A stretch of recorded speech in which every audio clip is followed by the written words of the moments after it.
Welcome to The Silver Lining with your host, Randy Silver on Randy Silver TV. We're here to bring you the biggest news stories from around the world, and we have today the biggest combat sports story in the world this weekend. What are we talking about?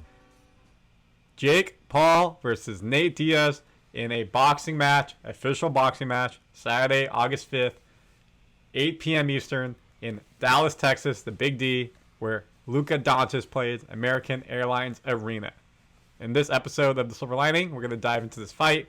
How did we get here? What are their records? What is their tail of the tape? Who else is fighting on the card? And so much more. So let's dive directly into it for you and give you everything that you need to know. Obviously, the headliners, Nate Diaz, 22-13 in MMA versus Jake Paul, 6-1 in boxing. The whole card itself is a fascinating card. The co-main event on the undercard is Amanda Serrano putting up her undisputed featherweight title against Heather Hardy. This is a rematch that Amanda won 4 years ago, and we're going to preview this later. You can see the rest of the fight card here. One thing to note at the very bottom, Chris Avila is Nate Diaz's dude. They are homies, best friends. They go everywhere together. He missed weight against his fight against Jeremy Stephens. This is another crossover fight. They were fighting super middleweight. He weighed in at 170. Should have been 168. So we're going to talk about that a little bit later as well. But we want to start with the main event, which we all know is Stockton's bad boy Nate Diaz versus the problem child Jake Paul. Let's look at the tail of the tape. 26 years old is Jake Paul versus Nate Diaz, 38 years old. Nate's basically been fighting since Jake was in Disney Channel still, which is funny as heck. The wins, Jake Paul's got 6, while Nate Diaz has 0 in boxing. Obviously, Diaz has a bunch of wins in the MMA world, but this tail of tape is strictly boxing. Height, 6'1" for Jake Paul versus 6 foot for Nate Diaz. Reach is the same at 76 inches. Jake Paul is an orthodox boxer, meaning he's righty, while Nate Diaz is a southpaw lefty, so that's how they stand as well.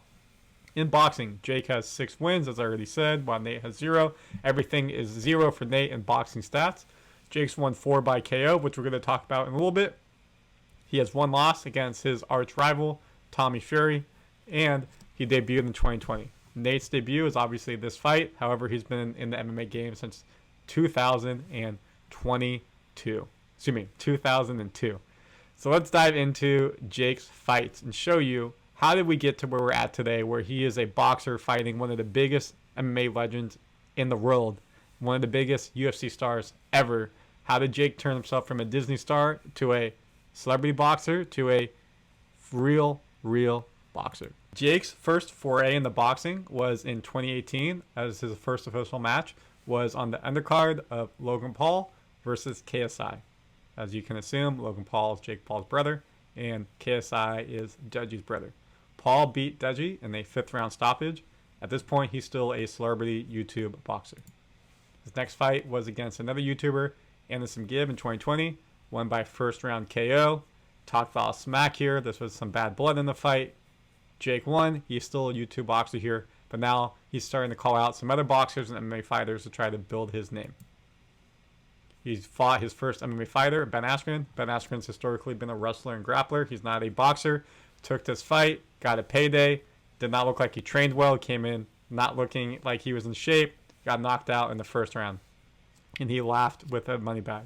This had more MMA fighters calling out Jake Paul now, saying, hey, I want to fight. They see the bag you can get. Also, they want the opportunity to shut him up and show MMA fighters are boxers, or can box. That took him to Tyron Woodley in 2021, first of the 2 fights. Woodley is still a wrestler by trade, but he had a multiple devastating knockouts in the UFC. He lost to Paul by split decision. It was a close fight. Could have gone either way. Paul probably outboxed him here. This took him to face his arch nemesis, Tommy Fury. They've been talking a lot of smack. Tommy Fury, that famous last name, he's Tyson Fury's half-brother. This fight did not happen, unfortunately, because Tommy got an injury a couple of weeks before, meaning he fought Tyron Woodley, he being Jake Paul, for a second time. In the 6th round, in a very close match, knocked out Woodley. Out cold, Shadow Realm, goodbye, see you later, memes galore. It was an impressive knockout. You did not have this faked. There was a lot of talk that was this set up and everything. It was not. Woodley said this was a real knockout. He got his lights out.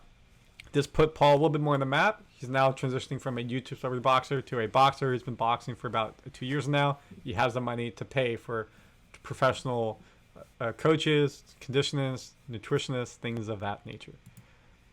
His next fight was against another MMA legend, Anderson Silva, in 2022. He won by unanimous decision.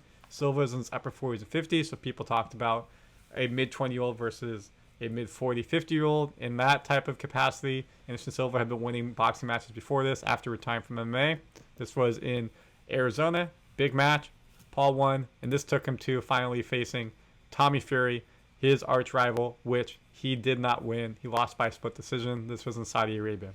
That takes us to where we're at today, where Jake is now trying to rebound from the loss while he's going to fight Nate. Now we got to dive into the Stockton bad boy, Nate Diaz, a part of the Diaz Army. Nate and his older brother Nick Diaz are UFC legends, MMA legends. They've been fighting since the early 2000s when MMA was still up and coming, more underground. Obviously now it's extremely mainstream. They are a who's of the Mount Rushmore of legends. Nate has never boxed before though, so this is something that he's going to have to overcome when he goes and fights versus Jake Paul. He does spar consistently while he is fighting for UFC. He loves to box, so he thinks he'll be pretty good at it in a real boxing ring, real match. In the UFC, what are some of the noteworthy fights he may have had? One, Nate versus Conor McGregor. Nate took this on short notice. At this point, he was just a UFC fighter, kind of a journeyman. No one really knew who he was. He choked out Conor McGregor in a very highlight reel fashion. This put him on the map and put him in the stardom in terms of the MMA world. And because of Conor's star, mainstream society started to know who he was. However, in this next fight, Nate lost to Conor McGregor. Immediate rematch 6 to 8 months later. This was a brawl. This was rated one of the top 10 UFC fights ever, if not higher. It was a bloodbath. It was a non-stop punching fight. Nate's gas tank was unreal, which is why people think he may do well in this boxing match, because the longer a match goes, the better he goes. This trilogy may be happening soon as well. If Nate wins this, he says he wants to go back to UFC. Conor McGregor's out there. He's supposed to fight Chandler from The Ultimate Fighter, but the money talks. His next big fight was the BMF title. Nate originally called himself the original BMF, facing Jorge Masvidal. Masvidal won this fight. He got the belt from The Rock, which was pretty cool. Nate's last fight in the UFC was against Tony Ferguson. Choked him out in the Nate style. He really wasn't supposed to fight Tony. He was supposed to fight a up-and-comer mainstream guy named Khamzat Chimaev. However, things happened during fight week, and he did not fight him, unfortunately. So he got to fight Tony, which is a better matchup. Go out with his head held high. So what is Nate's overall record in the UFC? Nate has 21 wins and 13 losses in the UFC with 5 knockouts, 12 submissions, 4 decisions. He has been a mainstay on cards. He likes to fight often, so he fights 2 or 3 times a year. Back half of his career became less more, maybe like once or twice a year or two, something like that. But he usually fights in welterweight or he fights in lightweight. So the 185 here for this fight, a little bit heavier than normal, but he probably walks around that weight, so not the end of the world. How has fight week gone? So now let's talk about this fight, Paul versus Diaz. It's been a roller coaster of a fight week, to say the least. It's been up and down, a lot of trash talk, a lot of social media viral memes, which is probably what they want to help grow the fight, get that money. First, it started with Nate Diaz walking out an interview with Jake Paul and moderated by Errol Helwani. Then we got to the actual press conference where a lot of talk was happening, a lot of vulgar words, a lot of things that were NC-17 being said, which you never want to hear or see, derogatory stuff, not cool. It divulged after they weighed each other up to their security pushing, shoving, and it turned into a full-on brawl. You probably saw this on social media. It got broken up. This led to the weigh-ins the next day. They both weighed in at 185 pounds. They hit the mark. Jake was at 185 on the dot, while Nate was at 184.9. Then we had the similar weigh-ins. Both had their shirts off. They were fighting each other. Nate even threw out one of his Stockton kicks at Jake. It looked like it was playful, but if one of those hit, another brawl was getting out. The security on stage was massive. People were not happy. JLP Sonnen, UFC legend, was on stage. He was trying to break it up. Business partners were trying to break it up. It looked like it was made to be playful, but they were very worried that if something connected, it was going to ruin the fight and full out brawl. So you can see here, this is them eyeing each other up one last time, and that takes us to Saturday, where we are now at for the fight. So one thing I do want to talk about is the undercard here, 2 fights, as I mentioned earlier. Amanda Serrano versus Heather Hardy 2. Serrano is a dog from Puerto Rico. She is a killer in the octagon, which she's going back to because she's announced this week she's going to go fight for PFL pay-per-view and do MMA again. She's also a killer in the boxing ring. She's been a multi-division champion. She's putting her division featherweight belt on the line today, facing someone she knows well and Hardy, who she beat. If you're only tuning in to watch the Jake versus Nate fight, make sure to tune in early. Get here for this fight because this fight is truly going to be one to remember. The other fight on the card is Chris Avila versus Jeremy Stephens of Noteworthy. Again, Avila missed weight by 2 pounds, so he sacrifices part of his purse to Stephens, and the fight will still go on. Stephens, you will recognize him from PFL and from the UFC. Here's their stats right here. Stephens' first official boxing match. The age gap is 7 years, with Avila at 30 and Stephens at 37. So that takes us to the whole preview, where you're able to see Paul versus Diaz. How? On Danzian and ESPN pay-per-view. The first time ever they're combined together to co-promote and put on a fight.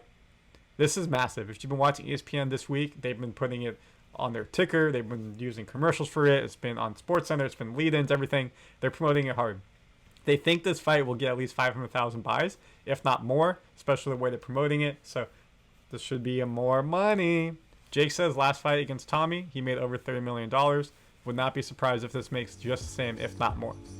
Who do you think will win? Comment your thoughts, put them in here. And of course, please subscribe, and we're going to have that post-fight video out when the fights are over. We want to stay up to date.